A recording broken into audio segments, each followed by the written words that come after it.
Synergize your pesticide, all on this edition of the Pest Geek Podcast. Pull out your hose and grab your can. We're about to integrate another Pest Geek Podcast. Hi, everybody. Frank Hernandez here, and welcome to the Pest Geek Podcast, bringing you the latest information on pests, products, and politics from today's leading industry sources to help you start, manage, and grow your pest control business. Hey, welcome back. Welcome back to another edition of the Pest Geek Podcast. I am your host, Frank Hernandez, your Pest Geek.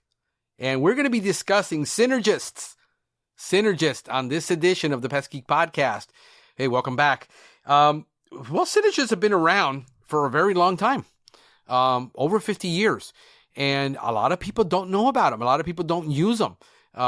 There's a lot of controversy with Synergist. But, you know, we work in a business, in an industry that is full of controversy and full of squabble and opinions. And it's not an industry that you get into if you have a weak stomach to be able to deal with backlash in the industry. But I believe that integrated pest management, which, by the way, I know there's a lot of integrated pest management is not the most marketable term in the world. There is no better term, but since it's industry accepted term and it's an industry that every agency in the world uses, it's the best thing that we can have to describe to a customer what we do. And integrated pest management allows us to do so much more. It's a principle I know that comes from agriculture. I've been in L&O for going on 11 years now, and I learned L&O by studying agriculture, okay, and agronomy. I'm a GHP guy because I've been doing it for about 8 years now. But in using all of the tools that we have available to get control for a client, doesn't necessarily mean you have to keep doing that. You might only use a product once in that customer's lifetime to get the control. And then the prevention, you can always choose a lower, less toxic, whatever, less invasive, less, everything in the world doesn't require a missile. I mean, a sniper can take you out at 2 miles. And take out another sniper that's taking 20 people out. So you can, sometimes you have to take that shotgun approach, and sometimes you can be a sniper. Sometimes you got to, some people are butchers and some people are surgeons. But using products that allow you to enhance what you do. And let me explain to you how Synergists work, because a lot of people just think that Synergist makes the pesticide stronger. The Synergist in itself is considered non-toxic, okay? Some Synergists people have allergic reaction. This is where people lose it when there's an allergic reaction to something and they say, I got intoxicated or it was toxic. You can have an allergic reaction to soap because of my daughter was severely allergic to soap. We had to buy a soap that didn't have any scent in it because the scent, she was allergic to it, okay? And she was having all kinds of allergies. My son is having allergies that we don't understand. And we have to be treating him with things for those allergies, but they've determined it's not. He doesn't have a cold. He doesn't have bronchitis. He doesn't have asthma. His cough is an allergic reaction to something. And we don't know yet, and doctors don't know what it is. They've tested him for everything. So there's a debate, though, that whether these Synergists like PBO or MGK264 are toxic. They're not considered to be. They're considered to be, people are sensitive to them. So you wouldn't go in a house and take a baseboard spray and spray that entire house down with that product. If you use it as a crack and crevice, you're going to get a lot more usefulness out of that for controlling difficult to control pests. All right, now check this out. What it works is it interferes with the disintoxication that an insect uses to get rid of a product in their body and reduces a resistance to it. We know that bed bugs, the way they become resistant is by thickening their cuticle.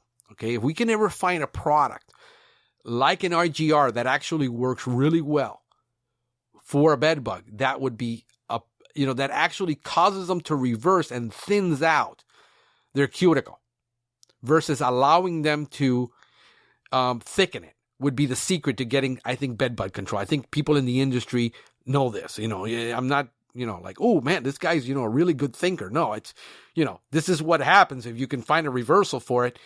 It's easy to figure that out. That's the thing. So the enzyme inhibiting action of a pest through using a Synergist allows him to get a better kill. Okay. They overcome metabolic resistance. Okay. So that's another way of putting it. That's how a Synergist works. So if you buy a product like PBO, piperonol butoxide, by the way, it was discovered in 1947. Okay. So, and today there's still people that don't know. There are more people that know about DDT that know about PBO. Okay. I mean, more people know about Agent Orange than they know about PBO. So the idea is to use them if you got a really difficult pest problem to enhance that pesticide and help you get better control. There's a couple of terms like they work differently. The PBO comes from safrole, okay, where they actually derive it from that. A lot of the stuff we use come from plants. It's derived from safrole, which is a key raw material, and then MGK264. It's a mixed function oxidase, okay, an MFO. And I gotta tell you what it is before I say an MFO because some people might take that the wrong way. But that's what it does. So I'm giving you key terms so that you can do your own research. What I've discovered is if I tell you everything and I try to teach you everything, I overwhelm people sometimes. And then if I give you the information, and so I got a bunch of links here, by the way, I got 2 pages of links on the studies that have been done with PBO, with the mode of action, with using it with different pyrethroids like deltamethrin, using it with pyrethroids for scabies and mites. I got a ton, guys, of links here that I've done the research for you. All you have to do is link to it. You go to my website where the blog is, you get this article, and you get the links, and you don't have to do any. I've done all my fingers. I've done all the walking for you. So, that way, but the idea is get you exposed to things that you might have not heard before, or you might have, but don't know exactly how it works. There's a lot of guys are just out there, especially techs that work for company. They tell me to use this. I don't know why I'm using it. I'm just using it because they gave it to me. I don't even know if it works. I don't think it works. So, what do I do? Well, here's the research for you. All right. And let me take off. I'm having trouble seeing with my glasses on when I'm reading. So I got to take my glasses off. But yeah, that's the way it works. There's basically 2 out there.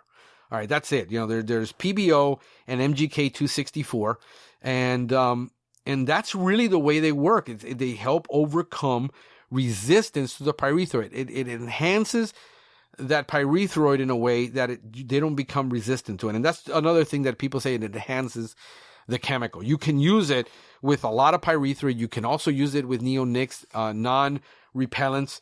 As far as I can tell, it doesn't have any repellency. So I think it's a worthwhile. I carry it if I have a pest that I know, like I'm doing a tick issue, or we're using a bed bug. We're doing something that's a difficult pest, and we're going to be using it once or twice. We're using it as crack and crevice. I got no problem with it. It's when we start saying, well, I'm going to add PBO to every spray, and we're going to hose down a house, and we're going to hose down a yard, and we're adding all this unnecessary product for no reason other than we think it might work, with no scientific proof or evidence of it. So I hope this podcast has helped, guys. I will see you next time. Thank you for listening to the Pest Geek Podcast. If you have enjoyed the Pest Geek Podcast, please give us a rating, write a review, or subscribe to the channel. You can join the Pest Geek Society by visiting pestgeekpodcast.com. Thank you for listening. See you next time.